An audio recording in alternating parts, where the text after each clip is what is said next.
23 सितंबर 2009 Sweden के Stockholm शहर में सुबह के करीब 5 बज रहे थे कि तभी एक अनजान हेलीकॉप्टर यहाँ की सबसे बड़ी कैश डिपॉजिटरी पर आकर लैंड हो गया, जिसमें से 3 लोग उतरे और उन्होंने उतरते ही स्लेज हैमर उठाया और छत के ग्लास को तोड़ दिया और लैडर की मदद से इस कैश डिपॉजिटरी में घुस गए। दरअसल ये और कोई नहीं बल्कि चोर थे जो कि इस कैश डिपो को लूटने आए थे। जैसे ही वहाँ पर मौजूद स्टाफ ने इन चोरों को अंदर घुसते देखा तो उन्होंने तुरंत पुलिस को इन्फॉर्म कर दिया। पुलिस की गाड़ियां इस क्राइम लोकेशन की ओर तेजी से बढ़ने लगी। वहीं दूसरी तरफ स्वीडिश पुलिस हेलीकॉप्टर के पायलट को एक इमरजेंसी कॉल आता है, जहां उनको कहा जाता है कि एक कैश डिपो पर कुछ लोग डकैती करने की कोशिश कर रहे हैं, जिसके लिए हमें तुरंत वहां पर एयर सपोर्ट चाहिए। जब इस खबर को 2 क्रू मेंबर्स सुनते हैं तो वो जल्दी से अपनी गाड़ी में बैठ करके हेलीकॉप्टर हैंगर की ओर रवाना हो जाते हैं ताकि वो हेलीकॉप्टर को ले जा सके। लेकिन जैसे ही वो हैंगर के पास पहुंचते हैं तो उनमें से एक पायलट की नजर हैंगर के पास रखे हुए एक छोटे से बॉक्स पर पड़ती है जिसमें लाल लाइट जल रही थी। जब वो थोड़ा और पास गया तो उसे एहसास हुआ कि ये कोई बॉक्स नहीं बल्कि एक बॉम्ब था जो कि बस कुछ देर बाद फटने वाला था। 2 सितंबर 2009 को दोपहर के समय स्टॉकहोम स्वीडन के एक छोटे से आइलैंड पर 2 व्यक्ति एक बेंच पर बैठे थे। ये बेंच एक ऐसी जगह पर थी जहां बोट्स का आना जाना लगा रहता था, तो इसी चहल पहल के चलते यहाँ पर बिना किसी शक के छुपकर कोई सी भी मीटिंग की जा सकती थी कि तभी वहाँ एक तीसरा आदमी आया जिसका नाम गोरान बोंजोविक था। उसने अपनी कार म्यूजियम के पीछे पार्क की और पास वाली बोट की तरफ जाने लगा। थोड़ी देर के बाद वो उन दोनों आदमियों के बीच आकर बैठ गया और वो तीनों बातचीत करने लग गए। लेकिन वहीं पर एक छुपी हुई पुलिस ऑफिसर एनिका पर्सोन भी वहां पर थी जो बोंजोविक का पीछा कर रही थी। उसने ऐसे दिखाया जैसे वो बस अपने कुत्ते के साथ घूमने आई हो और वो सिर्फ बोंजोविक को पहचानती थी। बाकी के 2 लोग कौन थे उसको कोई आइडिया नहीं था। बोंजोविक एक कंस्ट्रक्शन कंपनी का मालिक था जो कि इस्टोनिया में थी और वो अपने फैमिली के कैफे और फर्नीचर शॉप के ऊपर रहता था। उसके क्रिमिनल रिकॉर्ड में सिर्फ एक ट्रैफिक चालान था, लेकिन पुलिस को शक था कि वो किसी ऑर्गेनाइज्ड क्राइम से जुड़ा हुआ हो सकता है। इसीलिए पुलिस उसकी कार और फोन को सीक्रेटली रिकॉर्ड करने लग गई। 27 अगस्त को सर्बियन फॉरेन मिनिस्ट्री ने स्वीडन को एक इम्पोर्टेंट वार्निंग दी, जहां उन्होंने बताया कि बोंजोविक ने मिलन सेवो नाम के एक व्यक्ति से कांटेक्ट किया है। मिलन सेवो पहले स्टॉकहोम माफिया का बड़ा आदमी था जो कि अब सर्बिया में रह रहा था और सर्बियन पुलिस मिलन सेवो की कॉल्स कंटिन्यूअसली सुन रही थी और उन्होंने सुना कि बोंजोविक उससे एक बड़ी चोरी करने के लिए हेल्प मांग रहा था। सर्बियन अथॉरिटीज को क्राइम की एग्जैक्ट लोकेशन और टाइम का तो पता नहीं चल पाया, मगर उन्होंने 2 इम्पोर्टेंट बातें स्वीडिश पुलिस को बताई कि रॉबरी एक बड़े कैश डिपॉजिटरी में होने वाली थी जहां सारा फिजिकल पैसा स्टोर किया जाता है, और तो और साथ में उन्होंने ये भी बताया कि स्टोरी में एक हेलीकॉप्टर का भी यूज होने वाला है। इन सारी बातों को सुनकर स्वीडिश पुलिस ने अगस्त के एंड से ही बोंजोविक पर नजर रखनी शुरू कर दी। एनिका पर्सोना जो कि छुपकर पुलिस का काम कर रही थी, वो उन लोगों के और पास गई ताकि वो बोंजोविक और उसके साथियों की बातचीत को अच्छे से सुन पाए। लेकिन 5 मिनटों के बाद तीनों ने हाथ मिलाया और अपनी अपनी कार में बैठ करके वो वहां से चले गए। एनिका भी बोंजोविक का पीछा करने लगी और रेडियो पर अपने साथी पुलिस को उसके बाकी के साथी लोगों के बारे में बता दिया। जब पुलिस उसके दूसरे साथी के पीछे गई तो थोड़ी दूर जाने के बाद उन्होंने देखा कि वो स्टॉकहोम के एक ऑफिस बिल्डिंग में चला गया। पुलिस बोंजोविक के हर फ्रेंड को फॉलो नहीं कर सकती थी क्योंकि उसके फोन में 500 से भी ज्यादा लोगों के कॉन्टेक्ट्स थे और हर 5 मीटर पर कोई ना कोई उससे बात करता दिखता रहता था। लेकिन बाद में पुलिस ने उसकी गाड़ी के लाइसेंस प्लेट नंबर को नोट कर लिया।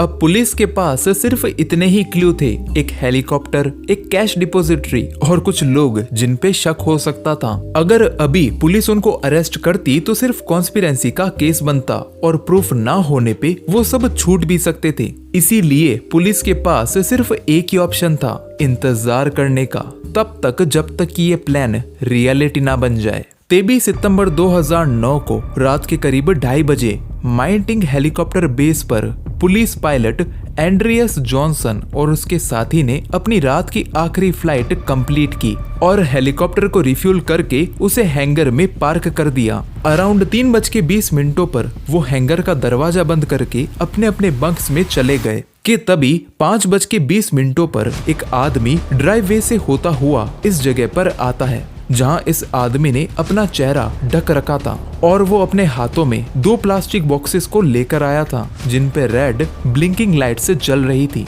उसने इन 2 बॉक्सेस में से एक को हैंगर के दरवाजे के पास रख दिया और दूसरा बॉक्स दूसरी साइड पर रख दिया। फिर एक हेडसेट की मदद से एंट्रेंस का कीपैड तोड़ दिया। थोड़ी दूर जाने के बाद उसने घास वाले एरिया में एक पेट्रोल कैनिस्टर उठाया और अपने ग्लव्स, बालाक्लेवा, हेडसेट और टॉर्च को पेट्रोल से जला दिया। आग लगाने के बाद वो वापस से रोड पे आ जाता है और इस जगह से दूर चल पड़ता है। लेकिन वहीं दूसरी तरफ यहाँ से करीब 100 मील की दूरी पर नॉर्टालजी के एक हेलीकॉप्टर हैंगर में 2 आदमी जाते हैं और एक नाइफ की मदद से कैनवस का गेट काट देते हैं। ये हैंगर एक टेम्पररी हैंगर था जो कि आसानी से खुल गया। इसके अंदर एक Bell 206 Jet Ranger helicopter park था। इसके बाद चोरों ने इस हेलीकॉप्टर का दरवाजा खोला और अंदर बैठ के इसका इंजन स्टार्ट कर दिया और इसको लेके निकल पड़े। 4:43 पर मिलिट्री के रेडार में ये हेलीकॉप्टर डिटेक्ट हुआ, लेकिन मिलिट्री को ये बात नहीं पता थी कि ये हेलीकॉप्टर आखिर जा कहाँ रहा है। स्वीडन के स्टॉकहोम में एक कैश डिपोट था जिसमें 1 बिलियन क्रोनर रखे थे।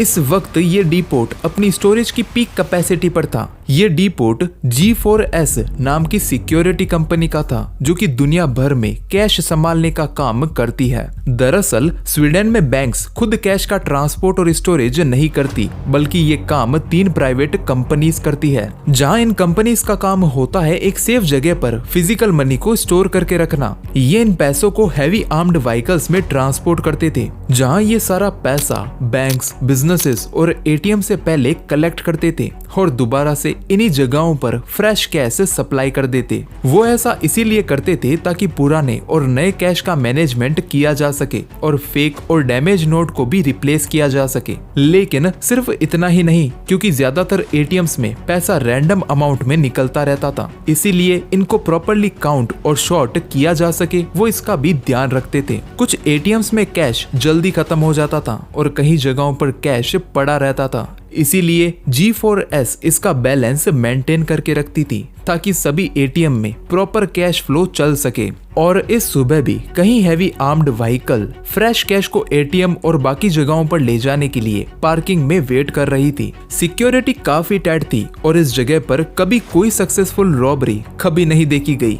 लेकिन इस दिन 23 सितंबर 2009 की सुबह करीब 5 बजे 11 स्टाफ मेंबर अपनी ओवरनाइट शिफ्ट पर थे और कैश रूम में कैश को शॉर्ट कर रहे थे। इन्हीं में से एक था ऑस्कर लिंडग्रेन, जो कि आज रात के लिए इस ग्रुप का लीडर था। ऑस्कर अपना काम कर ही रहा था कि तभी वो कुछ समय के लिए कैश रूम से बाहर आ गया और एट्रियम के पास आकर खड़ा हो गया। इस बिल्डिंग में एट्रियम एक बड़ा खुला हिस्सा था जो कि 6 मंजिल तक जाता था, जहां ऊपर पिरामिड शेप की एक कांच की छत थी। जैसे ही वो वापस कैश रूम की तरफ जाने लगा तो उसे एट्रियम की खिड़कियां जोर से हिलती हुई सुनाई देने लग गई। पहले तो उसने इस चीज को नजरअंदाज कर दिया क्योंकि उसको ऐसा लगा कि इस समय तक सड़क पर डिलीवरी ट्रक्स अपना आना जाना शुरू कर देते हैं, लेकिन ये आवाज लगातार तेज होती गई और एक टाइम के बाद बिना खिड़की वाले कैश रूम तक सुनाई देने लग गई। तो उसने बाकी के स्टाफ को काउंटिंग मशीन बंद करने के लिए कहा ताकि वो इस आवाज को ध्यान से सुन सके।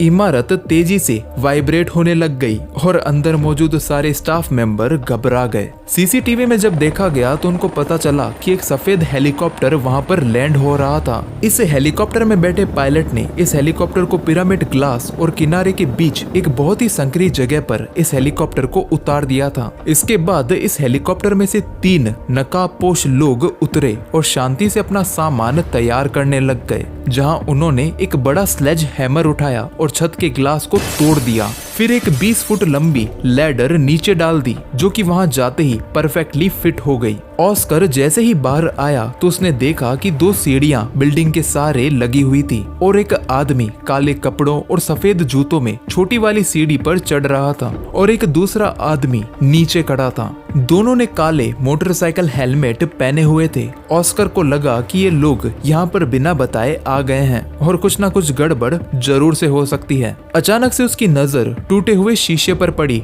तब उसको समझ आ गया कि यहाँ पर सचमुच में चोर आ गए हैं। वो तुरंत कैश रूम में भाग करके गया और सबको खबर कर दी कि ये असली लूट है, चोर आ गए हैं। उसने फटाफट डेंजर अलार्म भेज दिया। ऑस्कर ने स्टाफ को कहा कि जितना हो सके उतना पैसा नीचे एलिवेटर की मदद से भेज दो और जो पैसा बच जाए उसे ताले में बंद कर दो। फिर सभी लोग एक कोने में जाके पुलिस का वेट करने लग गए। वहीं एक चोर एक शीशे पर बॉम्ब चिपका करके उसको ब्लास्ट कर देता है, जिससे वो शीशा टूट जाता है और ये तीनों चोर वहां से अंदर घुस जाते हैं। धमाके को सुनते ही कैश रूम के अंदर बैठे स्टाफ डर गए और ऑस्कर भी टेंशन में इधर से उधर घूमने लग गया। उसने पुलिस से बात करनी चाहिए, लेकिन तभी एक और जोर का ब्लास्ट हुआ और फोन कनेक्शन कट हो गया। यहाँ पर बॉम्ब फट ही रहे थे कि तभी दूसरी तरफ पुलिस हेडक्वार्टर के पायलट को एक मैसेज मिला कि एक लूट हो रही है और उन्हें तुरंत वहाँ पहुँचना है। दोनों पायलट हैंगर की तरफ दौड़े, लेकिन जैसे ही वो वहाँ पर पहुंचे तो उनमें से एक पायलट ने देखा कि एक बॉक्स हैंगर के पास रखा हुआ था जिसमें लाल लाइट जल रही थी।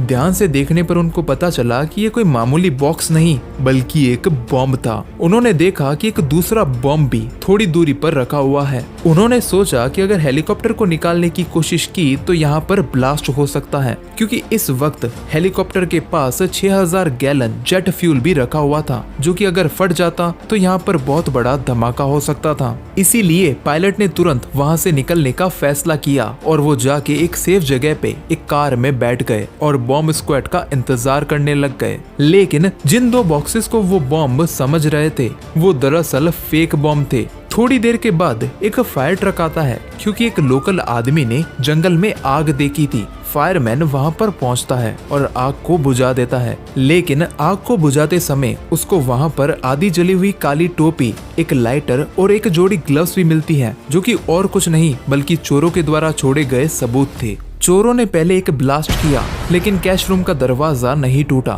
फिर उन्होंने एक दूसरा बॉम्ब लगाया और इस बार के धमाके में स्टील के टुकड़े टुकड़े हो गए। अंदर बैठे लोगों को एहसास हुआ कि अब यहाँ रुकना खतरे से खाली नहीं है, इसीलिए उन्होंने वहाँ से निकलने का सोचा। एक तरफ चोर धमाके कर रहे थे, दूसरी तरफ सिक्योरिटी गार्ड डर के मारे टेबल के नीचे छुप गए। उनके पास कोई हथियार नहीं थे और दूसरी तरफ चोर अपने साथ हैवी सब मशीन गन्स लेकर आए थे। सिक्योरिटी को समझ नहीं आ रहा था कि अब आगे क्या करें। ऊपर से पुलिस भी थोड़ी सी कंफ्यूज थी, क्योंकि रास्ते में चोरों ने कैलट्रॉप्स यानी छोटे लोहे के कांटे जो कि गाड़ी के टायर फाड़ने के काम आते हैं, उन्होंने वो रास्ते पर बिछा दिए ताकि कोई भी आसानी से बिल्डिंग तक ना पहुंच पाए। पुलिस बिल्डिंग से 600 मीटर की दूरी पर एक पेट्रोल पंप पर रुक गई और सोचने लगी कि आगे क्या किया जाए। वहीं दूसरी तरफ चोर एक सर्कुलर सो को अपने साथ लेकर आए थे, जिससे वो यहाँ लगे ताले तोड़ने लग गए, जहां वो सिर्फ 5 सेकंड में एक ताला तोड़ दे रहे थे।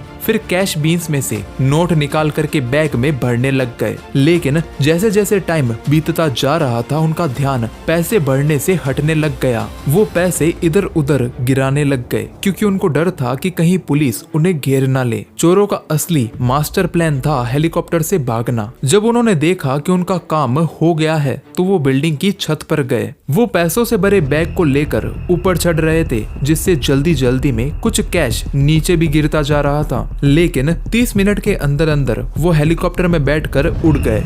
5 a.m. early on a dark Stockholm morning, police rush in to set up a perimeter around a suspected robbery in progress. A helicopter hovers overhead. इस वक्त पुलिस के पास कोई सा भी हेलीकॉप्टर नहीं था और वो बस उनको देखती रह गई। चोर हेलीकॉप्टर को लेकर भाग चुके थे और कहीं दूर जाके एक लेक के पास उतर गए। वहां से उन्होंने पैसे और सामान स्पीड बोट में रख दिया और पानी के रास्ते से कहीं और निकल गए। हालांकि चोर बड़े सपने लेकर आए थे कि वो यहाँ से $150 मिलियन लेकर जाएंगे, लेकिन वो सिर्फ $6.5 मिलियन ही ले जा पाए। चोर सब कुछ सोच समझ कर आए थे, लेकिन फिर भी कुछ सबूत पीछे छोड़ गए। पुलिस ने लूट के रास्ते में लोहे की स्पाइक्ड चेन्स पाई और उन्हें लैडर पर खून मिला। जिप टाई और हथौड़े पे डीएनए मिला। चोरों के हेलीकॉप्टर का जीपीएस भी मिल गया, जिसमें पुरानी लोकेशन भी आ रही थी। इसी के साथ उनको मैकडॉनल्ड के एक सीसीटीवी में एक आदमी दिखाई दिया जो कि टैक्सी बुला रहा था। हालांकि सबूत तो मिल गए थे, पर सबसे बड़ा सवाल ये था कि अब बोंजोविक का क्या करना है। एक ऑफिसर जिसका नाम था जोनस हिल्डबी, जो क्रिमिनल्स की लोकेशन ढूंढने में एक्सपर्ट था, उसने सेल फोन रिकॉर्ड का इस्तेमाल किया, जहां उसने 18,000 फोन नंबर और 3 लाख कॉल्स की डिटेल निकाली। जहां उसने एक पैटर्न ढूंढा, 14 ऐसे फोन जो सिर्फ एक दूसरे से बात कर रहे थे और रॉबरी के बाद बंद हो गए। इससे पुलिस को समझ में आ गया कि रॉबरी में कौन कौन शामिल है। फिर पुलिस हेलीकॉप्टर पायलट को भी ढूंढना शुरू कर देती है,